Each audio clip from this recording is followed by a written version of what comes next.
بسم اللہ الرحمن الرحیم ایاک نعبد و ایاک نستعین۔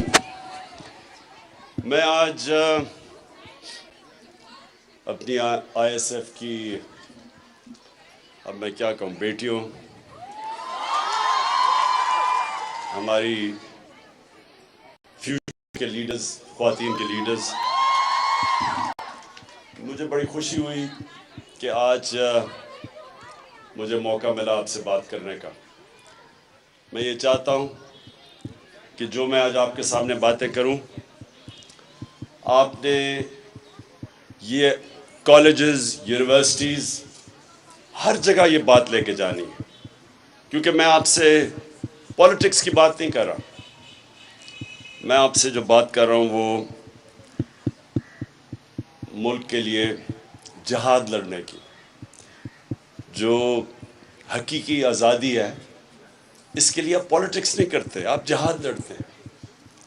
اور یہ ہے آپ کی مستقبل کے لیے، آپ کی آنے والی جنریشنز کے لیے، انشاءاللہ جب آپ کے بچے ہوں گے ان کے لیے، یہ آپ اپنی فیوچر کے لیے ایک جنگ لڑ رہے ہیں۔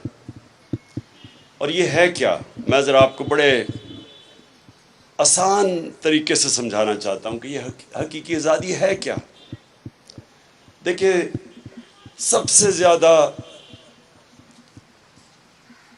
زیادہ دنیا کی تاریخ میں اگر کسی انسان نے زیادہ اچیو کیا ہے، نہ کسی نے پہلے کیا نہ کوئی بعد میں کر سکتا ہے، وہ ہمارے نبی صلی اللہ علیہ وسلم تھے۔ تو انہوں نے کیا کیا تھا؟ ہمیشہ اپنے آپ سے یہ سوال پوچھیں کہ کیوں اللہ ہمیں کہتا ہے کہ ان کے راستے پہ چلو؟ اللہ کا حکم ہے کہ ان کے راستے پہ چلو۔ ان کے راستے پہ چل کے اللہ کو تو کوئی فائدہ، اللہ تو بے نیاز ہے، اس کے پاس تو سب کچھ ہے، اس کو تو وہ تو خود کفیل ہے۔ اللہ ہماری بہتری کے لیے کہتا ہے کہ ان کے راستے پہ چلو، کیونکہ کسی انسان نے وہ اچیو نہیں کیا جو انہوں نے کیا۔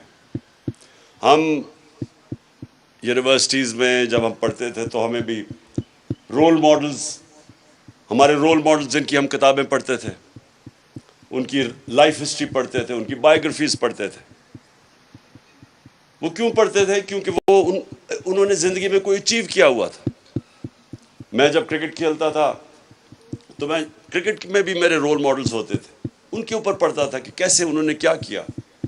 لیکن جس انسان نے انسانی تاریخ میں وہ اچیو کیا جو کسی نے کیا ہی نہیں ہے، ایک ہے کتاب دا 100 گریٹسٹ مین، اس میں نمبر 1 جو وہ کسی مسلمان نے نہیں لکھی کتاب، جو نمبر 1 ہے وہ ہے ہمارے نبی صلی اللہ علیہ وسلم ان ٹرمز آف گریٹنس۔ تو اس لیے اللہ کہتا ہے کہ ان کی زندگی سے سیکھو۔ اب جو انہوں نے مدینہ کی ریاست بنائی تھی، وہ ان کی سنت تھی۔ ہمیں اصولاً سب کو اسکول میں، یونیورسٹیز میں، ہم سب کو پتہ چلنا چاہیے تھا کہ وہ کیا ہوا تھا، وہ کیا دنیا کا انقلاب آیا تھا کہ وہ 10 سالوں کے اندر انسان بدل گئے۔ جن کی کوئی اہمیت نہیں تھی، انہوں نے دنیا کی امامت کی۔ یہ تاریخ کا حصہ ہے کہ رومن امپائر اور پرشین امپائر، سپر پاورز، ایک دم یہ 10 سال کے فنومینا میں 622 اور 632 کے بیچ میں جب نبی صلی اللہ علیہ وسلم پہنچے مدینہ اور جب وہ دنیا سے گئے، ان 10 سالوں کے اندر انسان بدل گئے اور انہوں نے دنیا کی امامت کی۔ یہ ہسٹوریکل فیکٹ ہے۔ تو کیا ہوا تھا؟ انہوں نے حقیقی طور پہ لوگوں کو آزاد کیا تھا، انسانوں کو آزاد کر کے ان کے پوٹینشل کو آزاد کر دیا تھا، چھوٹے سے انسانوں کو بڑے انسان بنا دیا تھا۔ جو مولانا رومی کہتے ہیں کہ جب اللہ نے تمہیں پر دیے تو کیوں زمین پہ رینگ رہے ہو چونٹیوں کی طرح؟ ہم سب کے پاس پر ہے، ہم کوئی بھی اوپر جا سکتا ہے، کیونکہ ہم اللہ کی سب سے عظیم مخلوق ہے، اشرف المخلوقات۔ اس نے جس کے فرشتوں کو کہا کہ ان کے سامنے جھکو، انسان کے سامنے، ہم وہ لوگ ہیں۔ لیکن ہم اپنی حیثیت نہیں جانتے، ہم جانتے نہیں ہیں کہ اللہ نے ہمیں کتنی طاقت دی ہے۔ جب شیطان نے کہا کہ میں نہیں جھکتا، یہ مٹی کا بنا ہوا ہے، میں آگ کا، تو اللہ نے کہا تمہیں نہیں پتا کہ میں نے اسے کتنی طاقت دی ہے، صلاحیت دی ہے، پاور دی ہے۔ تو ہم سب کو اللہ نے پاور دی ہے، ہم سب میں پوٹینشل ہے کہ ہم کچھ بھی کر سکتے ہیں، لیکن ہم زنجیریں بندھی ہوئی ہیں جو روکتی ہیں ہمیں اوپر جانے سے۔ تو میرے نبی صلی اللہ علیہ وسلم نے مدینہ میں وہ زنجیریں توڑ دی، انسانوں کو آزاد کر دیا، ان کو پر دے دیے۔ وہی لوگ تھے، اور یہ تاریخ کا حصہ ہے، وہی لوگ تھے جن کی کوئی حیثیت نہیں تھی دو سپر پاورز کے سامنے۔ 10 سالوں کے اندر وہ تبدیل ہو گئے، اور وہ جسمانی انقلاب نہیں تھا، وہ فکری انقلاب تھا، ذہنوں کے اندر تبدیلیاں آئی تھیں۔ عورتوں کو انہوں نے آزاد کیسے کیا؟ رائٹس دے کے۔ آج بھی پاکستان میں سمجھتا ہوں کہ ہم نے باوجود کہ ہم نے قانون بھی پاس کیا ہے، 80% خواتین کو ان کے انہیریٹنس رائٹس نہیں ملتے جو انہوں نے 1500 سال پہلے انہوں نے عورتوں کو دیے تھے، ان کو رائٹس دیے تھے۔ انہوں نے واضح طور پہ خواتین کے رائٹس اسپیسیفائی کیے تھے، قانون کے اندر انہوں نے ان کو رائٹس دیا اور انصاف دیا تھا، برابر کے انہوں نے انسان بنایا تھا۔ پہلے عورتیں اور آدمیوں کو برابر کے انسان نہیں سمجھتے تھے۔ انہوں نے غلاموں کو آزاد کیا تھا۔ مسلمان واحد مسلمان کی تاریخ ہے کہ غلام بادشاہ بن گئے۔ ہندوستان میں سلیو ڈینسٹی تھی، مملوک جو ایجپٹ میں تھے وہ غلام تھے جو بادشاہت کی انہوں نے۔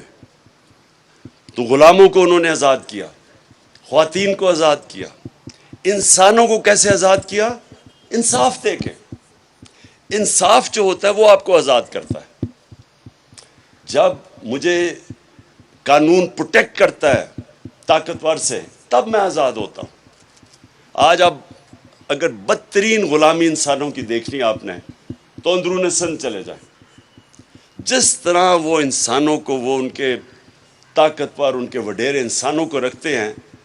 میں آپ کو یقین دلاتا ہوں کہ میں جتنا باہر مغربی دنیا میں سفر کیا ہے، جانوروں کو اس طرح وہاں مغرب میں رکھے، ان کے اوپر وہ جیل میں ڈال دیتے ہیں۔ جانوروں سے اگر وہ ظلم کرے وہ لوگوں جیل میں ڈال دیتے ہیں وہاں۔ جو انسانوں سے ظلم ہوتا ہے، خاص طور پہ میں اندرون سندھ کی بات کر رہا ہوں کہ کوئی ان کے رائٹس نہیں ہیں۔ تو جب آپ کے حقوق نہیں ہوتے تو پھر انسانی معاشرہ نہیں رہتا، وہ جانوروں کا معاشرہ بن جاتا ہے۔ جانور اور انسانی معاشرے میں فرق یہ ہوتا ہے کہ انسانوں کے معاشرے میں انصاف ہوتا ہے۔ جب انسانی معاشرے میں انصاف نہیں ہوتا پھر وہ جانوروں، بلکہ جانوروں سے بھی نیچے چلا جاتا ہے وہ معاشرہ۔ اس لیے انہوں نے سب سے پہلے اسٹیبلش کیا انصاف۔ اور انصاف کیا تھا ان کا کہ ان کے بعد مدینہ کی ریاست میں 2 خلیفہ وقت عدالت میں جاتے ہیں، خلیفہ ہوتے ہوئے عدالت میں پیش ہوتے ہیں، اور حضرت علی رضی اللہ تعالیٰ ایک یہودی سے عدالت میں کیس ہار جاتے ہیں خلیفہ ہوتے ہوئے، کیونکہ جو قاضی ہے وہ ان کے بیٹے کی گواہی قبول نہیں کرتا۔ حضرت علی یعنی ان کا مقام دیکھیں، ایک یہودی شہری سے کیس ہار جاتے ہیں۔ آپ سوچیں کہ وہاں انصاف کا کیا لیول ہوگا، کیا سٹینڈرڈز ہوں گی۔ آج آپ سوچ سکتے ہیں کہ کسی بھی مغربی معاشرے میں جس کو ہمارے سے بہتر انصاف کا نظام ہے، وہاں کوئی ان کا حاکم ہو، ان کا سربراہ ہو، وہ ایک کسی اور مائنورٹی سے کیس ہار جائے، وہاں بھی تصور نہیں ہے۔ تو یہ تھا لیول ان کا انصاف کا، جس کی وجہ سے انسان آزاد ہو گئے، جس کی وجہ سے ان کی پرواز اوپر چلی گئی، جس کی وجہ سے انہوں نے کئی 100 سال تک دنیا کی امامت کی، ورلڈ لیڈرشپ کی۔ انہوں نے ہر چیز میں، چاہے وہ سائنسز ہوں، چاہے وہ کسی انوویشنز، ہر چیز میں وہ آگے نکل گئے کیونکہ انسان آزاد ہو گئے۔ تو میں جو آپ کو چاہتا ہوں، جب آپ یونیورسٹیز اور کالجز میں جائیں تو آپ سمجھائیں کہ ہم اس طرح کہیں نہیں جا رہے۔ اس طرح کے نظام میں جس طرح چور اوپر آ کے بیٹھ جائیں مانے ہوئے ملک کے ڈاکو اگر ملک کے اوپر بیٹھ جائیں، آپ ایک فیکٹری کے اوپر چور بٹھا دیں، وہ فیکٹری آپ کی بند ہو جائے گی۔ ملک کیسے چل سکتا ہے؟ آج ساری جتنی بھی غریب ملک ہیں ان ساروں کی ایک ہی کہانی ہے، وہاں انصاف نہیں ہے، وہاں رول آف لا نہیں ہے، وہاں انصاف کی حکمرانی نہیں، وہاں جنگل کا قانون ہے۔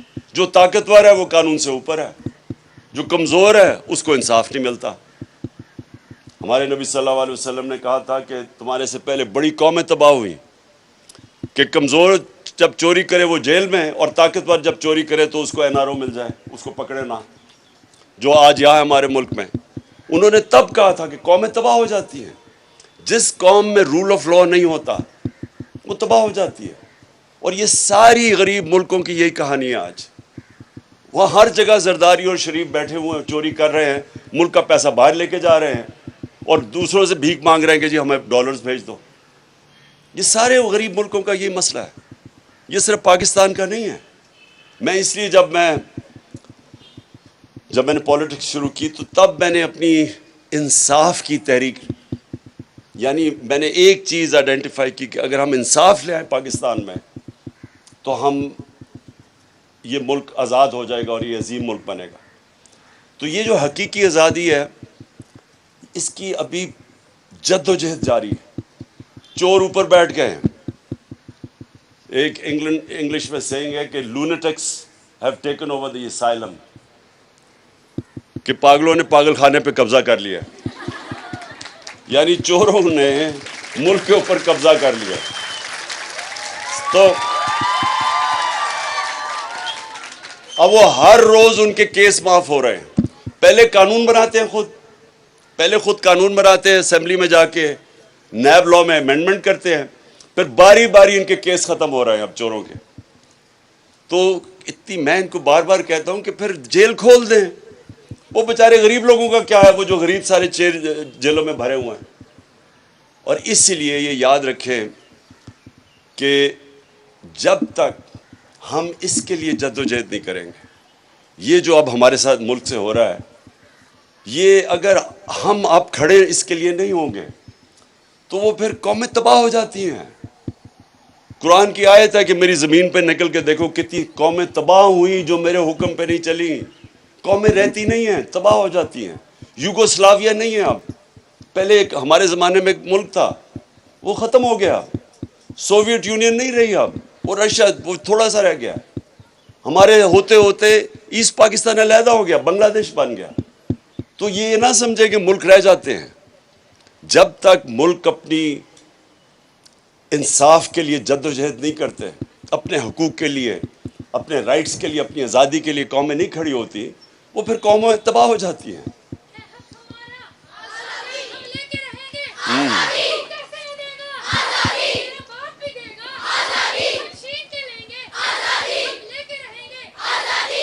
جی، آپ آزادی تب لیں گے، آپ تب لیں گے